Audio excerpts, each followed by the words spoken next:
সত্যিকারের যদি তুমি মন থেকে কিছু চাও না, যদি ঈশ্বরের জন্য সেটা হয়, আমি কেন জানি না সেটা আমার সঙ্গে যদি হয়, সেটা আপনা আপনিই পূরণ হয়ে যায়।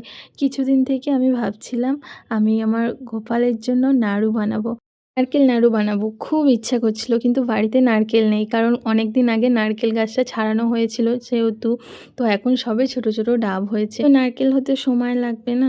তো সেই জন্য আমার মনটাই খারাপ লাগছিল যে আমি বানাতে পারবো না। হঠাৎ করে এমনি শুনলাম মামামের পাপা বলছে ওর একটা বন্ধু আছে, ও তার মানে দেশের বাড়ি থেকে অনেক নারকেল এনেছে। ও বলছিল, "সুমিতা তুমি বাড়ি নিয়ে যাও।" তো সুমিতা নেয়নি, কারণ নারকেলটা অতটা তো আমাদের বাড়িতে কেউ খায় না গ্যাসের প্রবলেমের জন্য। তো আমাকে যখন ও বলল, আমি বললাম, "হ্যাঁ তুমি নাও, কারণ আমি অপেক্ষা করছি নারকেল পাচ্ছি না বলে যে আমি নারকেল নাড়ু বানাবো। আর তুমি নারকেল নাওনি?" বলতে ও বলল, "ঠিক আছে আমি দাদাকে বলবো।" বলতে তারপর দাদা একদিন এসে দিয়ে গিয়েছে ৫টা নারকেল। আর ছাড়িয়ে দিয়েছে যেহেতু, ওর মধ্যে হয়তো একটা নারকেল ফেটে মতো গিয়েছিল, সেটা খারাপ হয়ে গেছে, বুঝতে পারিনি।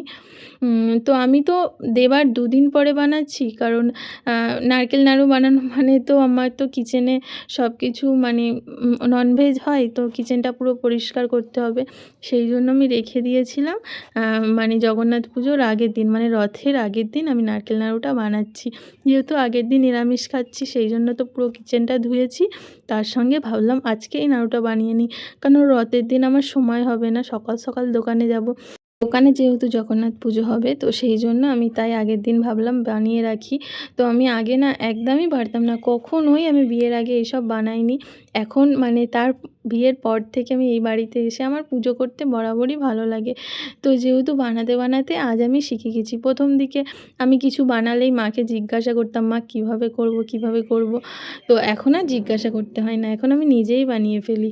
তো ৪টে নারকেলের মধ্যে আর এই কন্টেনারের মধ্যে আমার ১ কেজি গুড় ছিল। সেখানে আমি ৪টে নারকেল, ছোটো ছোটোই নারকেলগুলো ছিল, তোমরা যেহেতু দেখেছো। তো ৪টে নারকেলে আমি ওই ৭০০ ৭৫০ মতোই গুড় দিয়েছি। আমি চিনি একটুও দেবো না, আমি শুধু গুড়েরই বানাবো। কিছুক্ষণ এইভাবে নারকেলটা মাখিয়ে রেখে দেবো। আর এদিকে ৩টে এলাচও থেঁতো করে নিয়েছি। দেখো আমি নারকেলটা মাখিয়ে রেখেছিলাম, নারকেল থেকে কতটা মানে জল বেরিয়ে মানে গুড়ের মতো হয়ে গেছে আর কি, পুরো থপথপে মতো হয়ে গেছে। এটাকেই এবারে আর কিছু দিতে লাগবে না। দেখেছো সন্ধে হয়ে গেছে। আমি ভেবেছিলাম বেলায় বেলায় বানিয়ে নেব, কিন্তু আমার সময় হয়নি। আর সবথেকে বড় কথা, বৃষ্টি হচ্ছে, আর এই বৃষ্টি হলে না কোনো কাজেরই একটা ঠিকঠাক ঠিকানা থাকে না। কখন একটা ভাবি আর একরকম হয়ে যায়। তো সেরকমভাবেই সন্ধ্যা হয়ে গেছে। দুপুর ৩টের সময় উঠেছিলাম, ভেবেছিলাম যে এখনই নারকেল নাড়ুটা বানিয়ে নেব। তার মধ্যে আরেকটা সমস্যা এসে গিয়েছিল, যার কারণে এত লেট হয়ে গেছে। তো যাই হোক, আর কিছুই দেওয়ার নেই, ওই ৩টে এলাচ দিয়ে শুধু নাড়তে হবে। মানে তোমাকে সারাক্ষণই নেড়ে যেতে হবে। হয়তো একটু হাত ব্যথা করবে, আমারও করছিল, কারণ অনেক দিন পরে আমার এই নেড়ে হাতটা ব্যথা করছিল না, আমার হাত ব্যথা করছিল ৪টে নারকেল কুড়ে।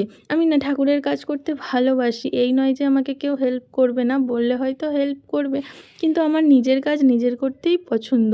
ভাবে যদি কখনো নারকেল নাড়ু বানানো যায়, যে বানাতে জানে না সেও পারবে।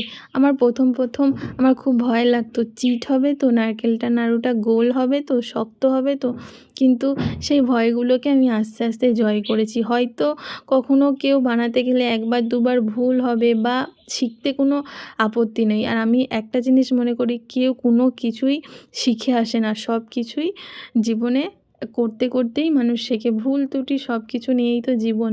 আর তোমায় যদি তোমার মন থেকে ঈশ্বরের জন্য করো, দেখবে সেটা আপনা আপনিই হয়ে যাবে। অনেক সময় অনেক কেউ বলে দেখেছি চিট হয় না, আমার সাথে এরকমটা কখনোই ঘটেনি। আমি প্রথম থেকেই যতবার নারকেল নাড়ু বানিয়েছি আমি পেরেছি। আমার কাকি শাশুড়ি এই চিটটাই আনতে পারে না, মানে যখনই নারকেল নাড়ু বানাই আমাকে ডাকে। তো আমি কেউ আছে এই চিটটা না আসলে ওপর থেকে একটু ময়দা ছড়িয়ে দেয় বা সুজি দিয়ে দেয়, বলে তাহলে মানে টেনে যাবে, কিন্তু আমার কখনোই প্রয়োজন হয়নি ওটা করার। শুধু নাড়তে হবে, এটাই হচ্ছে ব্যাপার, আর কিচ্ছু লাগে না। তুমি নিজে থেকেই বুঝতে পারবে যে চিট এসে গেছে। দেখো আমি হাত দিয়ে এই যে এইভাবে হাতটা দিয়ে যখন তুমি বুঝতে পারবে যে হাতে বেশি আঠা আঠা মতো লাগছে, তখন তুমি বুঝে যাবে যে হয়ে আসেছে।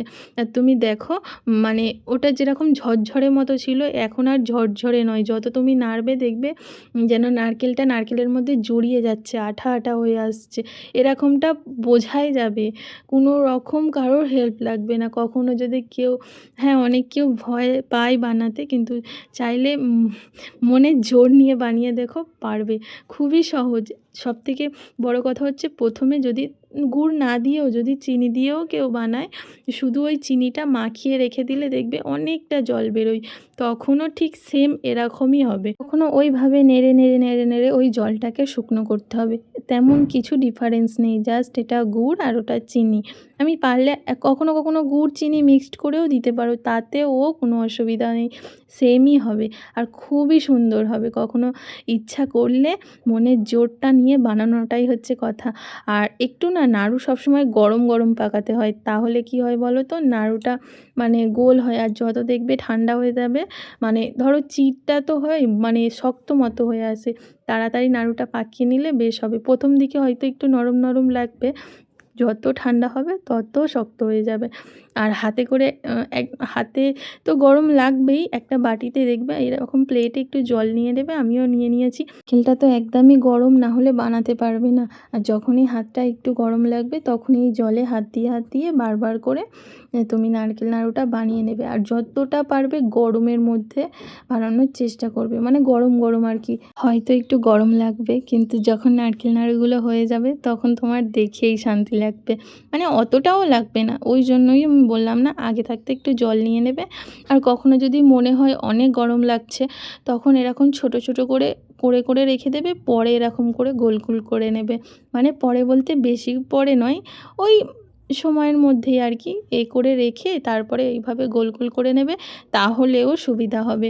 তাহলে এতটা হয়তো গরম তুমি সহ্য করতে পারছো না, তো সেই জন্যই আমি এইভাবে দেখালাম। আমি একভাবেই বানিয়েছি, আমি একাবারেই বানিয়েছি, কারণ অতবার করে করার মতো ইচ্ছা আমার নেই। আর আমার একটা জিনিসের পরে আমি সেটাকে অনেকবার তার পিছনে খাটবো, সেটাও আমার ভালো লাগে না। তো সেই জন্য আরও একটা কথা, একটা প্লেটের মধ্যে অল্প অল্প করে তুলবে, তুলে তুলে করবে, কারণ কড়া থেকে পুরোটা নামাবে না, কারণ ওটা ঠান্ডা হয়ে গেলে না, আর আগেই বলেছি শক্ত হয়ে যাবে। ওই জন্য অল্প অল্প করে নামিয়ে নামিয়ে করবে। দেখো আমার হয়ে গেছে। আর এটা দেখো, সত্যি বলতে আমার হাতটা একটু ব্যথাই করছে, না নাড়ু বানিয়ে নয়, নারকেলটা কুড়ে। মনে হচ্ছিল যদি নারকেল কোড়ার সময় একটু মায়ের হেল্প নিতাম, মাকে বলেছিলাম, কিন্তু আবার ভাবলাম মায়ের কাছে যাব, তার থেকে আমিই করে নিই বলে করে নিয়েছি। ঠিক আছে, ঠিক হয়ে যাবে। কিন্তু দেখো আমার এত ভালো লাগছে না, আমি কি বলবো। মানে এই ভালো লাগাটা না কারোর সাথে শেয়ার করা যাবে না। মাঝে মাঝে মনে হয় আমি কত বড় হয়ে গেছি, কারোর কোনো সাহায্য ছাড়াই কত সুন্দরভাবে কিছু কিছু কাজ আমি একাই করে নিই।